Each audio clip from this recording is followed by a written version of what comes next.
We're in the town of Hakone, in the more mountainous region of the center of Japan, just outside of Tokyo, where Japan gets wild and weird in the best way. Hakone is where volcanic steam meets mountaintop views, pirate ships cruise ancient lakes, and modern art lives in the open air. So join us as we spend one unforgettable day exploring it all with the Fuji Hakone Pass. Yeah! It's a drizzly morning in Hakone. It's just before 7.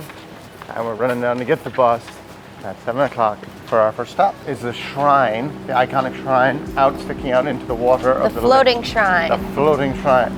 It's supposed to get really busy there. We're not feeling that. Hi, if you're new here, we're Britt and Ryan, and we take you with us to some of the best spots around the world. But here's the thing, we despise waiting in lines. So, as usual, we're not doing this in order, and we're starting early. We grabbed our Fuji Hakone Pass yesterday to prep. It's basically your all-access ticket to the whole region. Trains, buses, cable cars, boats, even the romance car from Tokyo. One price, unlimited rides for up to 3 days. We only had one, but with this pass, it should make it easy for us to see everything without having to stress about tickets or logistics. So we dove right in. We're at the Hakone Shrine. Behind me is the Torii Gate. For the last 3.5 years, they've been restoring this gate, and now that it's open, it's usually packed. Somehow we managed to be the only ones here, and it is beautiful. We are so lucky here. Look how beautiful it is. This torii has guarded Lake Ashi for centuries as part of Hakone Shrine, which dates back to the 700s. Legend says samurai once came here to pray before battle. Today, it's one of the most photographed spots in Japan, and standing here, we can see why. The floating torii is known as the peace torii here, and there's different ways to worship at each shrine because they are spiritual. It is a spiritual thing when you come and see them. You want to start down the little path by the water, and you want to be walking away from the torii. You go all the way up the stairs, and you're going to reach the main shrine. At the main shrine, it goes 2 worships, 2 claps, 1 worship. So that means 2 bows, 2 claps, and 1 more bow, and then there's another shrine on your right. And after worshiping at the main shrine, you go to the one on the right. And that is how the whole experience works. It should only take you about 5 minutes, but it usually takes much longer for everyone, and that's why there's always such a long line, because it is so beautiful and you want to take pictures here. So come early, come early. We've only seen like 3 groups. We got here at 7:39. Nestled deep in a cedar forest, it feels like walking through a real-life Studio Ghibli scene. There's something powerful here about pausing, even for a moment, in a place this old. You don't have to really believe in anything specific to feel it, you just feel it. There's something in the air. A lot of the local people complain about the amount of tourists here. Like, a lot of the reviews for this place are like, this is a place of spirituality. Why is there 2-hour lines of tourists here to take pictures? I'm trying to pray. I think at the end of the day, the answer is just come early, because now you're not in the way of people trying to come and pray, so you're not disrupting the locals, which you don't want to do. No. When you're traveling. You don't want to be in the way of people just trying to live their daily lives. You're there to experience their culture and learn from them, not take away from their life. And you want the good pictures anyway, and no one wants to wait in line, and you want to, I mean, yeah, and it is better to come early. And it is a spiritual thing. So it's nice to come and like feel the energies and enjoy the ambiance. I mean, you're in Japan, in the forest. You probably, if you didn't stay right here, you rode like through the forest up into the mountains to get here.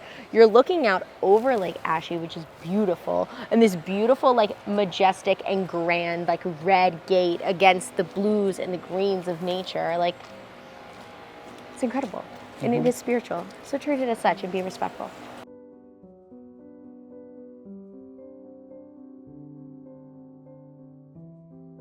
I really like this shrine. This is the prettiest shrine I think we've been to in Japan. I think I like the whole process of it. Something about it's very peaceful. I see why a lot of the local people get upset that there's too many tourists and they can't pray appropriately, because it is a really like peaceful, spiritual place. It's time to go. Okay.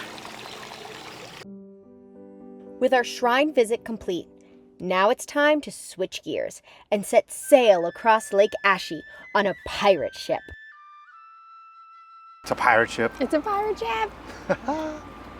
This is included in our Hakone Fuji Pass. Yeah. You just show your ticket and board a full-blown pirate ship cruising across a volcanic lake. Sounds random, right? But here's the deal. Back in the 1960s, Hakone was looking for a way to draw more tourists. So someone said, hey, let's build a replica of a French sailing warship and start ferrying people across Lake Ashi. It worked. And now there's 3 of them, all styled like 18th century pirate ships, cruising through misty volcanic landscapes with Mount Fuji on the horizon. Yeah, it's weird and random, a little cheesy, and a whole lot magical. But honestly, it works. And that's what makes this awesome. This is cool. How do you get up? How do we get up? Oh, here. That's the first class area. First class, huh? On a pirate ship? Sounds fishy. Oh, but they get like their own deck too. Yes, Mount Fuji's coming in. There goes the gate. Right behind us is Mount Fuji. So pretty. That is some incredible views. We couldn't ask for better weather right now. We're really lucky we're able to see her. You're only sometimes able to see Mount Fuji from Hakone just because of the weather, especially this time of year. It's not known to be so clear. No. But there she is. But there it is, yeah. From the deck, Lake Ashi looks like a painting, surrounded by forested mountains and ancient volcanic ridgelines. This lake was formed nearly 3,000 years ago after a massive volcanic eruption reshaped the land. And when those clouds part just right, and you see Mount Fuji towering in the distance, that view, Fuji, rising above Lake Ashi, that has been celebrated in wood block prints, poetry, and now our camera roll. Then you step inside the ship, and it's like crossing into a different dimension, a different era. Ornate staircases, golden trim. When these ships were designed in the 1960s to mimic 18th century European warships, they included every detail. Because honestly, that's Japan, and that's Hakone, where sacred volcanoes, pirate ships, and mountain gods all exist in the same frame. And we're coming into dock. We gotta get off. We gotta get off. We're riding her back. That was so much fun. I loved it. They went full out. Like, they didn't skimp on any detail. No, they got making it feel and look like a pirate ship. all the cannons and everything. All the cannons and everything. It was fast though. Yeah, it was fast. It was fast. Probably 20 minutes, 25. Yeah, 25 minutes. Here we go. Up next, the Ropeway, which is also included in our Fuji Hakone Pass. But Before we do anything, stamps? You found them? Right there. Yes! Almost every major station or stop has one, and it turns your day of exploring into a kind of scavenger hunt. We're fully obsessed. Oh, there's a stamp at each stop. Where? So it says. Oh. So there's one? That's this one. That's where we are. There's one at the top. And there's one there. Cool. Nice. Oh, yeah! I love the stamps. I love the stamps. I love the stamps. Now that our continual side quest for stamps is accomplished, well, momentarily, this is the Hakone Ropeway. Opened in 1959, it was Japan's first ever ropeway for public use. And today, it's one of the busiest aerial lifts in the world. It stretches over 4 kilometers, linking several key stops in the region, including the volcanic valley. There's like 4 stops on this cable car.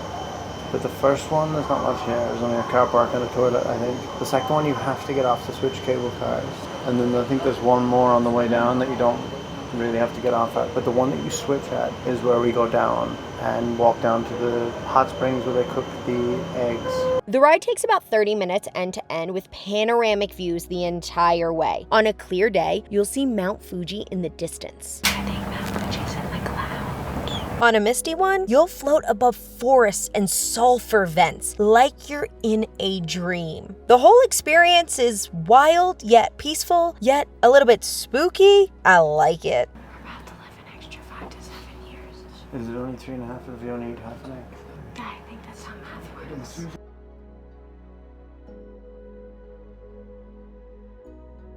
Let's go get an egg and see the hot springs.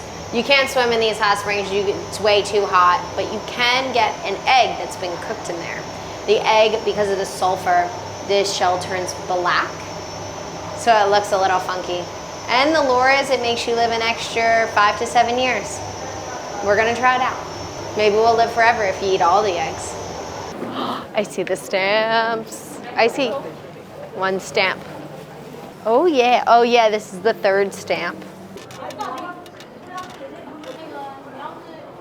With our 2nd stamp secured, we were off on our next quest to find the legendary longevity eggs. Though it wasn't exactly what we had pictured in our minds. I was expecting an old lady with a ladle and a basket of eggs. That's basically what it, yeah. Scooping them out at like a stand. Yes. Like a stand, like a wooden stand. But yeah, I was just expecting a lady to just be like, scoop, here you go. All right, let's go find a black egg. I think they're down there. I think they're down there too. Enter through the gift shop. Where are them eggs? Where are them eggs? Over there, maybe? Maybe over here. Over that corner. Yeah. So we get 4 of them. Each get 14 years extra. I don't think it works. I don't think it worked. I don't think I want an extra 14 years. I don't think That's too much. I don't think I want that many eggs. Like I want to retire at some point. If I live an extra 14 years, that's severely impacting my retirement. We don't sell them individually. They got us. They got us. You got to get 4. You want less? Yeah, you want to split? How many eggs you want? How many you want? Us 2. We want 2 as well. Perfect. Nice. We found it. We got this. I got the whole. Okay, where's our friend? Okay. I'll like put 2 in here and you can have this little bag. No, you can have the bag. There's 2 bags here. Here you go. Which one you want? Either bag. Thank you. Thank you. Finally, the famous black eggs, Kuro Tamago. They're ordinary eggs boiled in the volcanic hot springs of this steaming valley. It's just a reaction with the calcium in the shell and the sulfur and the other minerals in the water. That's what creates the black shell. But the real magic, that's in the legend. According to local lore, a legendary mystic climbed these slopes over 1,300 years ago and declared this valley sacred. The area became associated with deities of healing, protection, and longevity. It's said that the gods bless these eggs with the power to extend your life. 1 black egg grants you an extra 7 years. 2 gives you 14, but 3, that's considered pushing your luck, tempting the balance between life and death. I'm trying to like not make a mess on the ground because we are in a national park. Last bit coming off. All right, this is what she looks like. Just like a normal egg. Let's see when I tear it open, if it's normal inside. That's normal enough. It's normal. A little black on the outside, but I think that's just from being overcooked. yeah. Should I eat it? Yeah, eat it. It's a hard-boiled egg. Yeah, but now you're 3.5 years gonna live longer. 3.5 years right here. Going for the extra 3.5 with the other half. Yeah. It's not bad. Japanese eggs are particularly delicious. It was fun. It's good. Do you want to eat this half or do you want your own? No, you can eat it and I'll have my own. That's my 7 years right there. How do you feel about having an extra 7 years with me? Oh boy, can't wait. That's rude. I'm a blast. But I'm just not going to eat my eggs, so I won't have 7. No. That's dark. All right, here we go. 3.5 years right here. That's pretty yummy, actually. Now we get to use our passes again to go down the other side. I think she's going to stamp it. But we do get unlimited. I feel rejuvenated after that egg. A new lease of life. Leaving, the ropeway takes you right over the heart of the volcano, like literally over it. Below you, steam vents hiss from the earth, yellow sulfur crusts over black rock, and the ground looks alive. This is still an active volcanic zone, part of the greater Hakone caldera. And yes, it's monitored constantly, but it still leaves me wondering how we always find ourselves on active volcanoos. But it is still an active volcano. Every time, we always end up on an active volcano. You are lucky. You may be able We're just to see taking our chances. We just ate the egg, we're good. Yeah, we just ate the egg. It's fine. We got at least 7 years. That protects against volcanic eruptions, right? Every 10. It must.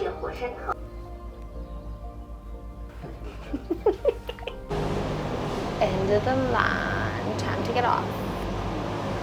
Oh yeah, cable car. Now we get on the cable car. Yeah. I don't know what the difference is between a rope and a cable car. The cable car is like, yeah, it's like one of those. It's like a train that's pulled by a cable. Yes, and it like goes uphill. You can't see Mount Fuji from here, but it is, you can see some different peaks. Oh, sorry. And it's beautiful, and the weather is beautiful, and it's cool, and there's a breeze. Ah. When you step off the ropeway, you're hit with one of the best views in Hakone. And just when you think it can't get better, there's a free foot onsen. It was full, but that's okay. Don't worry. We'll get to soak these feet in an onsen later. Let's go get on a cable car. I hear things happening. The cable car opened in 1921, making it over a century old, and it's still going strong. This cable car was originally built to help people access Hakone's hot springs and highland resorts, back when the area first became a getaway for Tokyo locals. It runs on a system of counterbalanced cars. As one goes up, the other comes down, pulled by cables from a central engine. Ooh, things are happening. Things are happening. That's pretty out there. As the car moves downhill, you feel just how steep this mountain really is. We're dropping over 200 meters of elevation in just 1.2 kilometers. Slowly, smoothly, passing through misty forests and old switchback stations that feel frozen in time. Out the window, there are little villages tucked into the hillside, and in summer, the whole route is aligned with blooming hydrangeas. End of the line once again. From the cable car, we hop straight onto the train, the final leg of the mountain route. Now, this isn't your average train. It's Japan's oldest mountain railway, famous for its steep switchbacks and sharp curves that zigzag down the slope. It's slow, scenic, and feels like riding through a postcard. Every turn reveals something new. Misty valleys, tiny stations, and if you're lucky, Fuji in the distance. Just got the best seats on the train. We did, and then we're getting off in the wrong spot and stop. That's fine. That's good though, because that means if someone else wants to pop up here, they can. They can. Yeah. I feel like we've taken every single form of transportation today. We have Bus, boat, cable car, gondola, train. What else do we have left? There's 5. Yeah. There's like a thing here. Oh, every form of transport today.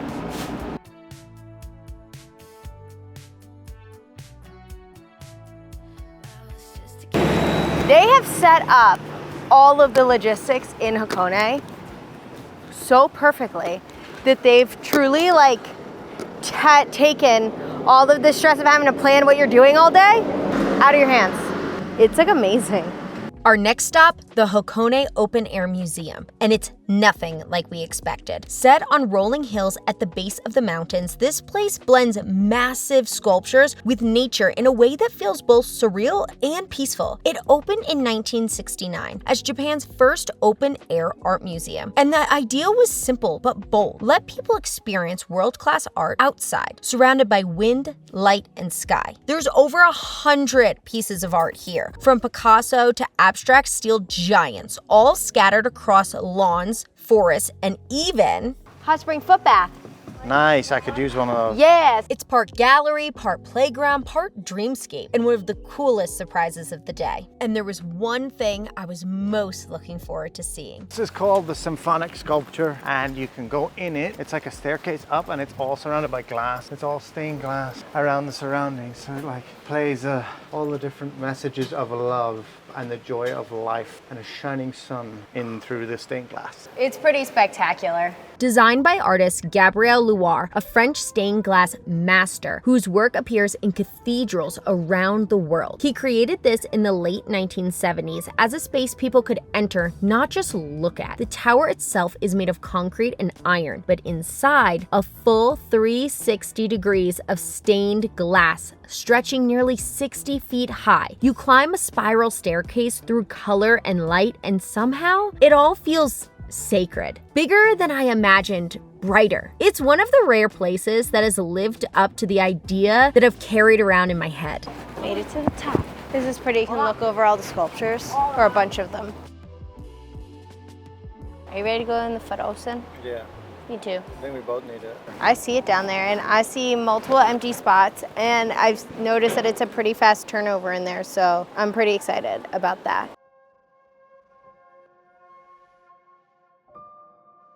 Okay, I can feel the heat, Yeah. Their dogs are barking. Ooh. Tucked into one quiet corner of the museum, a natural hot spring foot bath flowing straight from the mountains. I told you we'd get to soak eventually. It's free with admission and honestly, the perfect reset. You just roll up your pants, dip your feet in, and let the warmth sink in, all while surrounded by massive open air sculptures. Only in Japan can you go from a stained glass tower to a foot onsen and it be completely normal. Hakone is actually one of the most famous onsen towns in the country. People have been coming here for centuries to soak in these mineral-rich waters, not just to relax, but to heal. So even this quick foot bath, it's part of something bigger, a ritual. My feet are nice and warm in here. This is like the perfect activity. For a long day of walking and doing things, yeah. It's nice. And it's not like a stranger's baths because they're continually pumping the water out. Yeah, it's fresh water all the time. Pumping in and out, fresh water all the time. That was nice, that's foot onsen. My feet feel really good now though, like for real talk. Yeah, it relieved mine too, because my feet get sore during the day. If I'm around walking and doing all this. Even though we took a lot of transport today, it's still a lot stopping and like sitting in that warm water and just placing your feet in. And it gets the circulation going a little bit. It's nice. Heavenly. After a long soak and a few final wanderings through the sculptures, that's me right there, face down. Same.